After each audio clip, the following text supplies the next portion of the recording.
नमस्कार, स्वागत है आपका खास कार्यक्रम देश देशांतर में। मैं हूं आरफा खानम शेरवानी और देश देशांतर में आज हम बात करेंगे भ्रष्टाचार से लड़ाई की, जिसको लेकर देश भर में पिछले 2 साल से माहौल बना हुआ है। इसी अभियान ने एक नई राजनीतिक ताकत को भी जन्म दिया है। पिछले 5 दशकों से अटका लोकपाल बिल अचानक सुर्खियों में आया और फिलहाल ये लगता है कि सरकार की नीयत है कि इसको पास कराया जाए किसी भी तरह। लेकिन क्या वाकई एक लोकपाल बिल के पास हो जाने के बाद भारत में भ्रष्टाचार इतिहास बन जाएगा? उन बाकी बिलों का क्या जो भ्रष्टाचार की इस लड़ाई से लड़ने के लिए लाए गए थे, जैसे कि the whistle blowers protection bill 2011 और साथ ही the judicial standards and accountability bill 2010 जैसे आधे दर्जन से ज्यादा ऐसे बिल हैं जो अटके हुए हैं पार्लियामेंट में। क्या अब ये समय आ गया है कि उन बिलों को भी दिन का उजाला दिखाया जाए, उनको भी पास कराया जाए? इस पर बहस करेंगे अगले आधे घंटे के दौरान। पहले ये रिपोर्ट।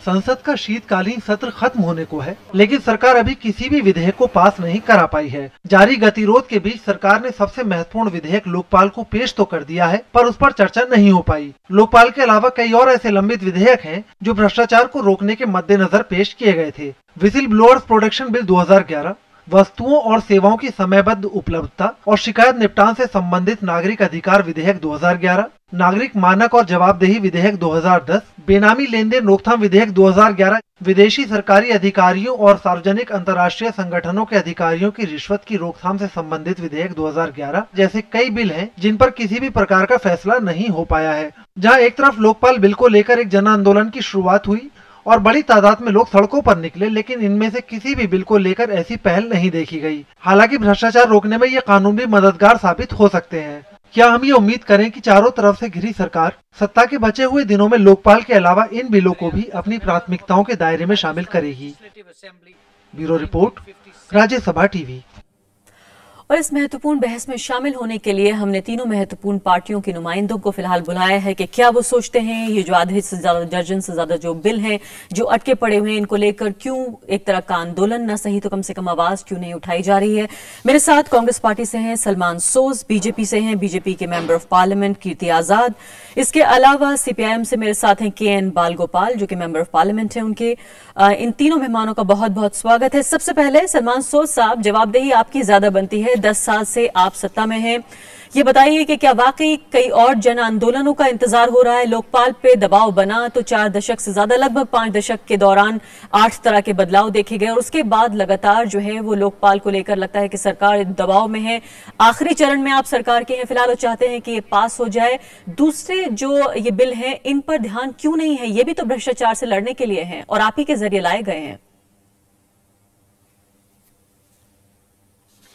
जी, आपने सही कहा कि कांग्रेस पार्टी ने ये बिल लाए हुए हैं। लोकपाल बिल जो है, पहले तो देखिए उसकी इंपॉर्टेंस बहुत ज्यादा है इस मुल्क में और कांग्रेस पार्टी, बीजेपी, बाकी पार्टीज उसको पास करने में जुटी हुई। तो मेरे ख्याल में इस सेशन में लोकपाल बिल को इंशाल्लाह हम पास कर देंगे। जो बाकी बिल्स हैं, तकरीबन 9 और बिल हैं। आपने 2 की बात की, विसल ब्लोअर प्रोटेक्शन और जुडिशियल अकाउंटेबिलिटी, वो लोकसभा में पास हुए हैं जी। और इसके अलावा और 2-3 और भी बिल हैं जिससे करप्शन पे काबू पाया जा सकता है। देखिए, एक बिल कोई ऐसी बिल नहीं है जो सिल्वर बुलेट है जिससे सारी करप्शन खत्म हो जाए। एक तो होता है कि हमें कानून पास करना है, उसमें इस वक्त पूरी पार्लियामेंट लगी हुई। फिर उसके बाद आगे को देखेंगे, इंप्लीमेंटेशन, वो भी बहुत जरूरी है। तो मेरे ख्याल में पहले अगर लोकपाल बिल पास हो जाए, उसके बाद जुडिशियल अकाउंटेबिलिटी और जो हमारे विसल ब्लोअर प्रोटेक्शन है वो आगे निकले, क्योंकि आप सिर्फ राज्यसभा में पास करने हैं वो 2 बिल। तो आहिस्ता आहिस्ता मुझे लगता है कि जो बहुत देर की वेट है इस मुल्क में कि भाई हमें किसी तरह से करप्शन पे काबू करना है, क्योंकि करप्शन एक हिसाब से गरीब लोगों पर टैक्स है। बिल्कुल। तो वो अगर हो जाए, मेरे ख्याल में हम बहुत नजदीक पहुंच रहे हैं इस लड़ाई को, मतलब एक बहुत ही इंपॉर्टेंट स्टेप हम लेने वाले हैं मेरे ख्याल में। लेकिन ये बताइए, 2013 हो गया है, ये 6 बिल जो हैं इनमें से 2010 से लेकर 11 और इसके बाद का कोई बिल नहीं है, यानी कि 3 साल गुजर चुके हैं सलमान सोज साहब, लेकिन इनकी सुध नहीं ली गई। क्या वाकई जो है सरकार के जो कान हैं वो इतना ऊंचा सुनते हैं कि जो तेज आवाज है सिर्फ उन तक वही पहुंचती है? नहीं, देखिए, तेज आवाज तो पहली बात आपको खुद पता है, जो घर पे बैठे लोग हैं उनको भी पता है कि पार्लियामेंट को तो फंक्शन करने नहीं देते। पिछले 2-3 साल से लगातार कोई ना कोई किसी चीज पे डिस्ट्रप्शन होती रहती है और मेरे ख्याल में बीजेपी ने एक हिसाब से बहुत ही गलत तरीके से ऑपोजिशन का रोल अदा किया पिछले 2-3 साल में। इस बार भी डिस्ट्रप्शन हो रही है लेकिन वो कुछ और इश्यूज के ऊपर हो रही है। देखिए, ये डेमोक्रेसी है, डेमोक्रेसी में काफी सारी आवाजें उठती हैं और ये ऐसा तो है नहीं कि आपने देखा होगा इसी टाइम में इस सेशन में आंध्र प्रदेश पे काफी शोर शराब हुआ। ये डेमोक्रेसी है, इसमें हर कोई, अगर कांग्रेस पार्टी में भी इनर पार्टी डेमोक्रेसी है, बीजेपी में भी इनर पार्टी डेमोक्रेसी है, ये मल्टी पार्टी डेमोक्रेसी है, मल्टी पार्टी डिक्टेटरशिप नहीं है। तो पार्टीज में भी दो राय हो सकती। तो लेकिन जो डिस्ट्रप्शन हमने देखा पिछले 2-3 साल में, तो जिसकी वजह से पार्लियामेंट ऑलमोस्ट ठप हो गया और इसीलिए देखना पड़ेगा कि आगे हम क्या रिफॉर्म्स ला सके जिससे पार्लियामेंट चले। बिल्कुल, आपने कहा कि इसीलिए जो है वो अलग अलग राय हो सकती है और इसीलिए स्टैंडिंग कमिटीज भी बनाई गई हैं पार्लियामेंट की, ताकि जो संसद का जो महत्वपूर्ण समय है, जो अहम समय है, उससे बचकर एक मिनी पार्लियामेंट का फॉर्म हम उसे मानते हैं कि वहां पर अलग अलग पॉलिटिकल पार्टीज के रिप्रेजेंटेटिव होते हैं, वो उस पर बहस करें। कीर्ति आजाद साहब, ऐसा लगता है कि एक जो बड़ी राजनीतिक अपॉर्चुनिटी, एक बड़ी जो मौका था वो बीजेपी गंवा रही है। मैं अपने दर्शकों के लिए 2-3 ये बिल जो हैं 6 इनका नाम पढ़ना चाहूंगी, हालांकि हमारी रिपोर्ट में भी अभी इसका जिक्र किया गया। इसमें the whistle blowers protection bill 2011 है, द बेनामी ट्रांजैक्शन प्रोहिबिशन बिल 2011 है, the prevention of bribery of foreign public officials and officials of public international organisations bill 2011, the right of citizens for time bound delivery of goods and services and redressal of their grievances bill 2011, the Prevention of Money Laundering Amendment Bill 2011, the Judicial Standards and Accountability Bill 2010।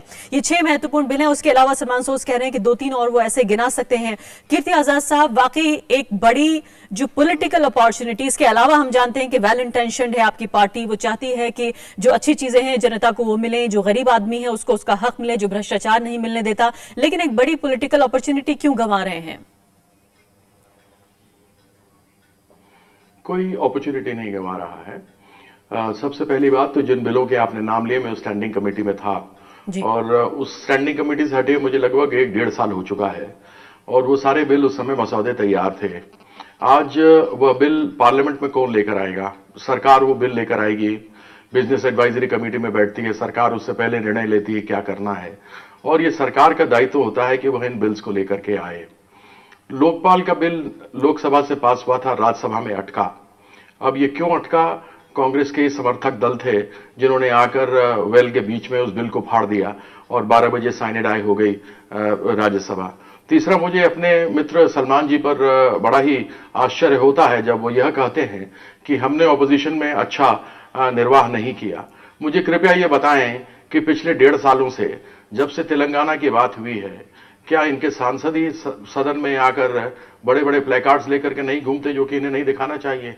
क्या ये सच नहीं है कि इन्हीं के सांसदों ने मिलकर इनके खिलाफ में अविश्वास प्रस्ताव को पास किया, अविश्वास प्रस्ताव को पास कराना चाहते हैं? कीर्ति आजाद साहब, सलमान जी को इस चीज को सोचना चाहिए। नहीं, कीर्ति आजाद साहब, आपकी बातें वैलिड है कि इनके अपने समर्थक दलों को साथ में लेकर के चले। आपकी बातें अपनी जगह वैलिड है। मैं चाहती हूँ करने दीजिए, बड़ी देर तक मैं इनके सारी बातें मैं कह देता हूं। मैं चाहती हूँ कि इस बहस को हम फोकस रखें। आपसे सिर्फ मेरी गुजारिश है कि इस बहस को हम फोकस रखें। मैं कौन सा ऑफ फोकस हो गया? इन्होंने जो बात कही उसी का जवाब मैं दे रहा हूं। किसने अभी हमने देखा है कि हम किसी चीज को रोकना चाह रहे हैं? हम चाहते हैं सारे बिल्स आने चाहिए, सारा कुछ होना चाहिए। और एक बात मैं आपको और बता दूं, ऐसा नहीं है कि हमारे देश में कानून नहीं है जिससे भ्रष्टाचार रुक सकता है, लेकिन कम से कम एक विल होनी चाहिए, एक दृढ़ संकल्प होना चाहिए कि हमको रोकना है। जब आप किसी भी सीबीआई का, जब आप सरकारी, जब उसका राजनीतिकरण आप कर देंगे, प्रिवेंशन ऑफ करप्शन एक्ट हमारे पास में, ऐसा एक्ट के अंदर ऐसी कौन सी चीज नहीं है जो अलग अलग बिल हमको लेकर के आना पड़ रहा है? लोकपाल लाने की जरूरत क्यों पड़ रही है? जब ये संस्थाएं कमजोर पड़ गई हैं, जब सरकार बैठे सीवीसी, सीएजी इन सबों की महत्ता खत्म कर देता है। सुप्रीम कोर्ट सीबीआई को कहती है कि ये केज्ड पैरट है, पिंजड़े में बंद एक तोता है। तो ऐसी परिस्थिति में आप बताइए कि सदन का कितना अपमान और अवमानना हो रही है। उसको तो कांग्रेस को समझना चाहिए, क्योंकि इनके समर्थक दल कुछ नहीं, खुद ही नहीं लाने देना चाहते, ये खुद ही फ्लोर को नहीं संभालते। हम तो तैयार है हर एक चीज को पास कराने के लिए। लेकिन कीर्ति आजाद साहब, एक लोकतंत्र में जो विपक्ष का काम होता है, आपने कहा कि सरकार का काम है बिल को लेकर आना, सही बात है, लेकिन एक लोकतंत्र में, एक संसदीय जो लोकतांत्रिक प्रक्रिया है, उसमें विपक्ष का काम है दबाव बनाना। हम आप जानते हैं अच्छी तरह से, हो सकता है इस कार्यक्रम में आप इस बात को स्वीकार भी करें कि वाकई वाकई जो एक विपक्ष की भूमिका थी वो कुछ और पॉलिटिकल फोर्सेस ने, जो पॉलिटिकल फोर्सेस नहीं भी थी उस वक्त, उन्होंने उसको अच्छे तरीके से कैश कर लिया, उसको बुरी तरीके से भुना लिया और एक बहुत मजबूत पॉलिटिकल फोर्स के तौर पर हमारे सामने वो मौजूद हैं। ये जो पॉलिटिकल बीच में एक खला थी या जिसे कहें खाली जगह थी, उसको बीजेपी ने क्यों छोड़ा? क्यों? राजनीति करनी ही राजनीति होती है। और हमने तो आपको उदाहरण देता हूं, अभी लोकपाल में हमारे दोनों नेताओं ने, राज्यसभा और लोकसभा के ने कहा कि चाहे दिन में करना पड़े, कैसे भी करना पड़े, हम करने को पास करें, सरकार लेकर के तो आए। हमने किस समय किसी बिल के लिए मना किया? ये बैठे बाहर ढिंडोरा पीटते हैं कि फूड सिक्योरिटी बिल हमने कर दिया। क्या विपक्ष के, क्या भारतीय जनता पार्टी के बिना, समर्थन के बिना ये करा सकते थे क्या? इस प्रकार के अनेकों बिल हैं जो अच्छे बिल हैं, उन सभी बिलों का हमने समर्थन किया है। यहां तक कि लोकपाल के लिए हमने कहा है कि आप लेके आइए, दिन में हो, शोर शराबा हो रहा, हम करने को तैयार हैं, लेकिन ये लाएं तो सही। सरकार को मंशा तो हो लाने की। मुझे समझ में नहीं आ रहा किस बात के लिए घबरा रहे हैं। यानी आप ये कह रहे हैं कि अपने जो इनके सहयोगी हैं उनके साथ एक तरह का फिक्स्ड मैच लगता है। फिलहाल कम से कम ये आरोप तो लगा रहे हैं कीर्ति आजाद। बाल गोपाल जी, मैं आपकी तरफ आना चाहती हूँ। ये बताइए कि विपक्ष सिर्फ बीजेपी ही तो नहीं है, ये अलग बात है इनकी सीटें ज्यादा हैं, लेकिन विपक्ष की भूमिका तो आप भी निभा सकते हैं। आपके पास भी जो है एक अच्छी पॉलिटिकल फोर्स है और विरोध करने में जो है वो तो लेफ्ट पार्टियों का कोई जवाब ही नहीं है। फिर ये बताइए कि क्यों इतना बड़ा पॉलिटिकल स्पेस आपने छोड़ा हुआ है? ये लंबे चौड़े नाम मैंने यहाँ पर गिनाए हैं, पढ़कर सुनाए हैं। आम जनता की कहीं ना कहीं भलाई होगी कि अगर लोकपाल पे जितना शोर शराबा हुआ, अच्छी बात भी हुई कि इतना बड़ा आंदोलन हुआ, लोग जो है 1 पॉइंट एजेंडा बनाया गया कि देश में जो है भ्रष्टाचार से हम आजादी चाहते हैं। और एक एग्जाम्पल बहुत अच्छा हमारे सामने हांगकांग का है। ये कहा जाता है कि हांगकांग जो है वो एक बड़ी ताकत के रूप में उभर रहा था, फिर वहां पर अचानक जो है भ्रष्टाचार के इतने मामले आने लगे। 1974 की बात है और 1977 तक जो है वहां पर इंडिपेंडेंट कमीशन अगेंस्ट करप्शन बनाया गया और उसके बाद एक बड़ी ताकत के तौर पर उभरा है हांगकांग। क्या भारत ये एग्जाम्पल नहीं ले सकता? ये भारत में कानून का इश्यू नहीं है, ये लोकपाल का इश्यू। अभी ये भ्रष्टाचार बहुत बड़ा मामला है इंडिया का अंदर, हमको सबको मालूम है। And specially in the last 10 years और last 6 years it is increase a lot.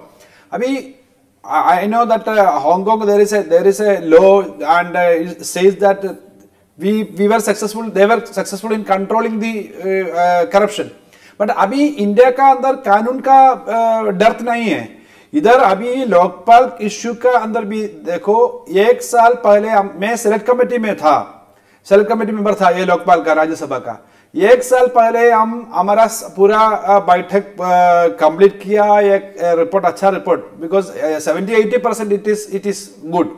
Even we have some differences, some differences we wrote about the existing bill, but अभी 1 साल उधर ये वेटिंग करता है ये पास करने के लिए। ये कांग्रेस गवर्नमेंट को इसका इंटरेस्ट नहीं है। ये हमारा ये पार्लियामेंट का अंदर हमारा अभी राष्ट्रपति है, उस समय हमारा फाइनेंस मिनिस्टर प्रणब जी बताया 20 lakh crore black money Swiss bank और जर्मन और सम बैंक में है। ऐसा सब गवर्नमेंट को मालूम है। ये क्वेश्चन है, government is not honest to control this thing. इसलिए अभी भी क्या है हांगकांग में और क्या है दूसरा जगह में, ये प्रॉब्लम नहीं है। हमारा गवर्नमेंट इधर, हमारा गवर्नमेंट का ऑनेस्टी है, उसका डायरेक्शन है, सब नहीं है। ब्लैक मनी का अंदर उसका बेनिफिट है। ब्लैक मनी, इतना ब्लैक मनी क्यों आता है? Because government is supporting the people who are keeping the black money, government wants it. यानी आपकी बात अगर मैं समझ पा रही हूँ बाल गोपाल जी, तो आप ये कहना चाहते हैं कि कानून की कमी नहीं है, लोकपाल आए या ना आए, कानून तो पहले से ही मौजूद है। जो आपको शक हो रहा है, जो आप सस्पेक्ट कर रहे हैं, वो सरकार की मंशा कर रहे हैं कि वो उसे इंप्लीमेंट करना चाहती है या नहीं? गवर्नमेंट इम्प्लीमेंट नहीं करता है। अभी ये गवर्नमेंट अभी एक नया पॉलिटिकल एटमॉस्फेयर इंडिया का अंदर भी क्रिएट किया है। वो सब पॉलिटिशियंस बैड है, सब पॉलिटिशियन का ये भ्रष्टाचार का आदमी ऐसा कुछ काबिन है। बट देखो वन थिंग, अभी हमारा प्राइम मिनिस्टर से ज्यादा लोग इन द यूपीए मिनिस्ट्री, ये सब 100% पॉलिटिशियन नहीं। 100% I means not professionally, they were not involved in the political, they are 100% professionals.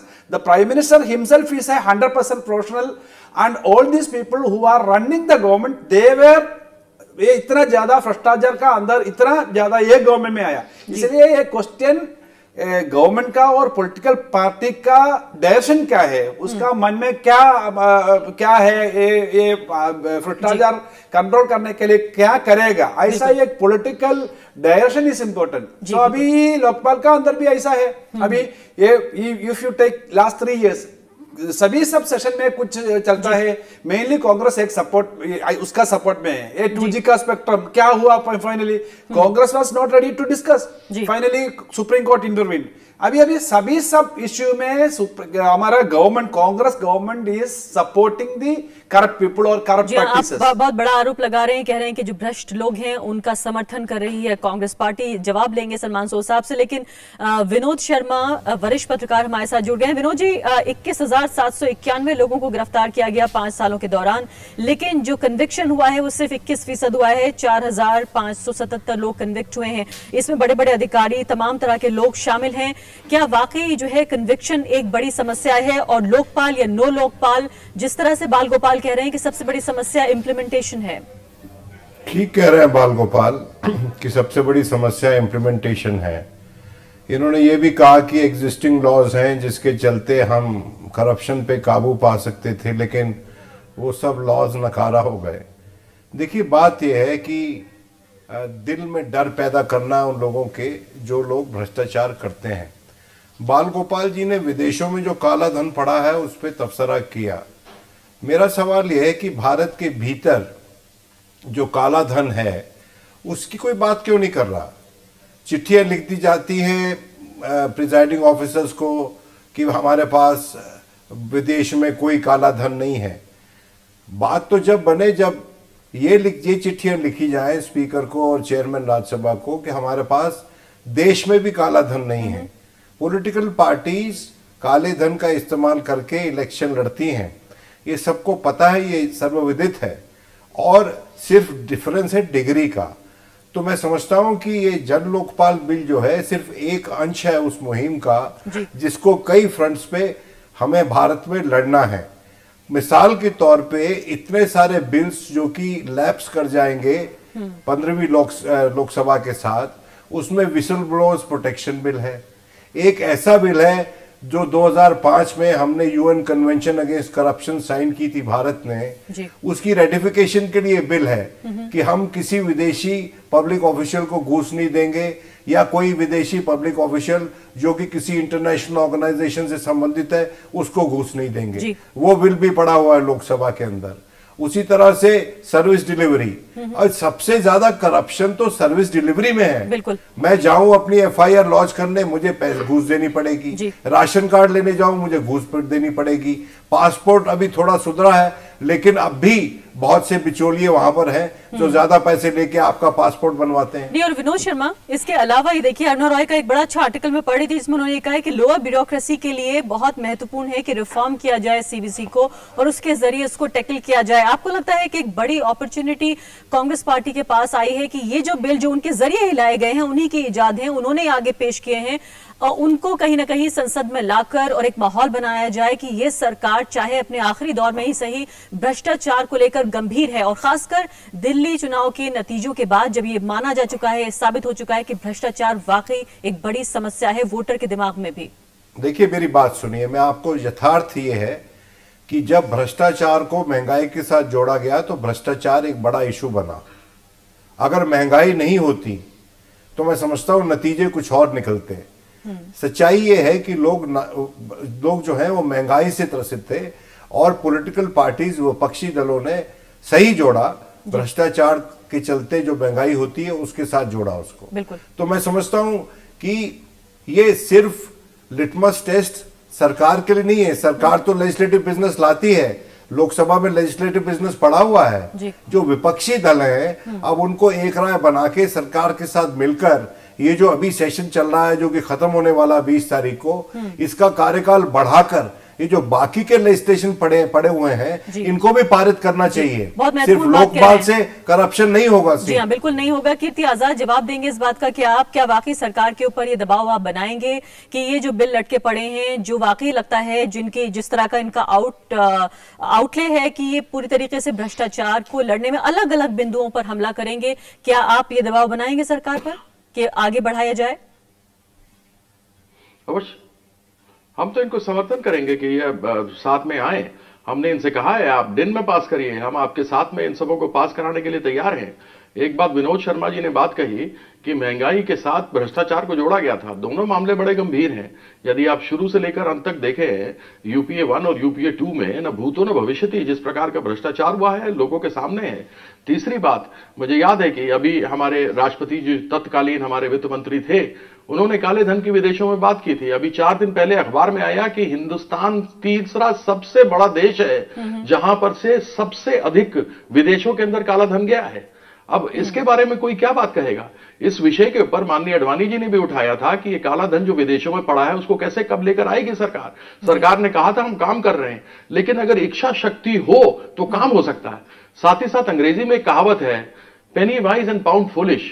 मध्यम वर्गीय घर का आदमी यदि कहीं पर लोन लेकर गाड़ी लेता है और 1-2 इंस्टॉलमेंट नहीं दे पाता तो तुरंत उसकी गाड़ी जब्त करने के लिए लोग पहुंच जाते हैं। लेकिन हजारों करोड़ के किए गए घपले बड़े घरों के, बड़े बड़े घरानों के, बिजनेस घरानों के, उनके ऊपर कुछ नहीं होता, चाहे वो एयरलाइंस हो, चाहे कोई बड़ी बिजनेस की जगह हो, चाहे कोई भी हो।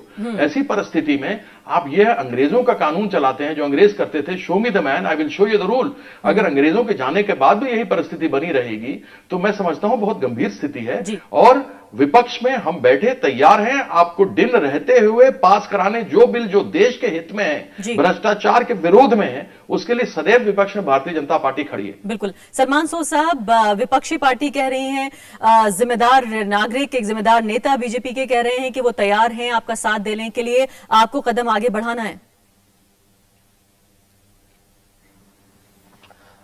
देखिए, आजाद साहब ने जो कहा ये तो एक हिसाब से इन्होंने थोड़ी सियासी तकरीर भी इसमें मार दी।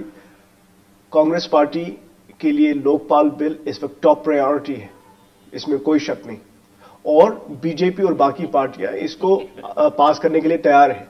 लेकिन आजाद साहब कहते हैं कि भाई आपके जो एलाइज हैं, सहयोगी जो पार्टियां हैं, ये फिक्स्ड मैच इन्होंने बना दिया।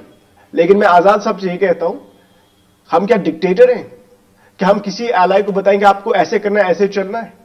आप बताइए, शिवसेना को आपने बताया कि बिहारियों को मत आप तंग करो वहां पे मुंबई में, वो आपकी पार्टी नहीं है, फिर तो आप कैसे उनके साथ हैं? फिर आपने कभी आपने नरेंद्र मोदी साहब से पूछा कि 10 साल तक 45 करोड़ रुपए आपने क्यों खर्च किए लोक आयुक्त को बनने नहीं दिया वहां पे? मेरे पास अब आप हमको बताते हैं एंटी करप्शन पॉलिसीज पे। नहीं सलमान साहब फोकस करिए, 30 सेकंड से बाकी, मैं आपसे ही कह रही हूं, ये तो जा रहे हैं। हाँ सलमान साहब, मैं आखिरी बात आपसे पूछना चाहती हूँ कि क्या आगे रणनीति क्या है? जितनी भी बिल्स आगे का ये है कि हमें ये लोकपाल बिल इस सेशन में पास करना है, और जो बाकी बिल आपने बताया उनके लिए भी कांग्रेस पार्टी और ऑपोजिशन मिलके इसको पास कर सकती हैं जी। लेकिन अगर कोई तूफान की डिसरप्शन करे तो यानी कि हमको उनके खिलाफ कुछ फिर एक्शन लेना पड़ेगा। बाल गोपाल जी, उसमें हमें ऑपोजिशन पार्टी का भी साथ रहना चाहिए। एकदम समय समाप्त हो गया। बाल गोपाल जी, क्या आप साथ देंगे सरकार का? हम सपोर्ट करेगा। आई होप कल pass the bill, but Samajwadi Party is they are working with the Congress. Actually, the Congress have to control it. And today, two Rajya Sabha MPs were took oath in the House. One is Congress and another is Samajwadi Party. Congress is supported by the Samajwadi Party. That is the alliance between them. Can you take full? जी जल्दी से. This is totally wrong. आजाद साहब, आखिरी बात आप कहिए। मैं अभी सलमान जी बोल रहे थे, मैं केवल इतना कहना चाहता हूं बड़े शॉर्ट में कि कम से कम अपने सांसदों को तो रोक लो जिसने अविश्वास प्रस्ताव सरकार के खिलाफ में किया हुआ है। संसद तो चलवाओ कल। नहीं नहीं, क्या आप वो क्या कहते हैं आप? Are you saying that there should be dictatorship अपनी पार्टी में? अगर किसी को बहुत जरूरी वो इमोशनल उनका कोई इश्यू है तो आप उनको डिक्टेटरशिप बना दें। आप क्या ऐसा कर सकते हैं? करते हैं। बहुत बहुत शुक्रिया तमाम मेहमानों का। ये लंबी राजनीतिक बहस इस समय मेरे पास समाप्त हो चुका है। तो साफ तौर पर उम्मीद हम ये करते हैं कि जिस तरह से जनता ने, जिस तरह से आप लोगों ने दबाव बनाया है पॉलिटिशियंस के ऊपर, इस पूरी जो राजनीतिक एक सिस्टम है उसके ऊपर लोकपाल को लेकर, उम्मीद हम ये करते हैं कि जो राजनीतिक दल हैं, खासकर जो सत्तारूढ़ दल हैं, उनके कम से कम कानों में इतनी आवाज जाएगी कि फिलहाल जो आखिरी मौका, एक लास्ट पॉलिटिकल अपॉर्चुनिटी उनके पास है कि वो बिल का जो 6 बिल मैंने आपको पढ़ के सुनाए थे उनको कम से कम पास कराने की अगर कांग्रेस पार्टी, यूपीए सरकार कोशिश करे तो शायद उनकी क्रेडिबिलिटी भी सुधरेगी और आम जनता की भी भलाई होगी। इसी के साथ अभी के लिए इतना ही। नमस्कार।